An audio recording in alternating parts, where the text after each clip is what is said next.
danışsın bütün alem. Sevirem, sen de gör seni sevirem. Kalbinin güzelliğini mən görürəm. Hamı görsün sevirəm. Sen mənə deyəsən can can, olaram mən sənə qurban yar. Dilinə gətirdiyinlər sözünə, olaram mən sənə heyran yar. Sevgine bak gözüme, dilimde bir tek sözüm var. Kalbinde mən özüm var, gel yanımda dayan yar. Sevgile söylemene can can, sevgile söylemene can can. Kalbim sende kalsın, ben seninle yaşarım. Sevgile söylemene can can, sevgile söylemene can can. Deli divanen olaram, sen çağır mən gələm.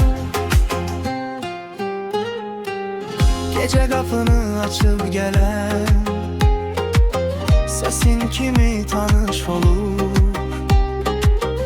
Adın düşür dodağıma, yüreğim bir anda dolu. Sen gülende dünya susur, könlüm sende yer tapır. Bir bakışın yeter mənə,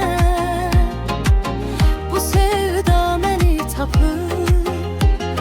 Sevgile bak gözüme, dilimde bir tek sözüm var.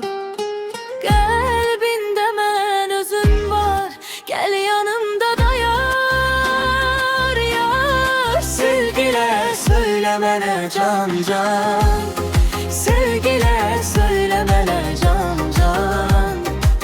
Kalbim sende kalsın, ben seninle yaşarım. Sevgile söylemene can can, sevgile söylemene can can. Deli divanen olaram, sen çağır mən gələm. Koy bilsin hamı bu hissi, adını yüreğim çekir. Bir kəlmənlə alışaram, bir gülüşünlə sönərəm. Ben senin yolunda yar, yüreğimi vererem. Sevgile söylemene, ben de sana gelirim.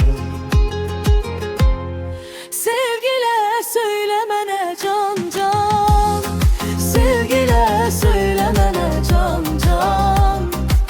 Kalbim sende kalsın, ben seninle yaşarım.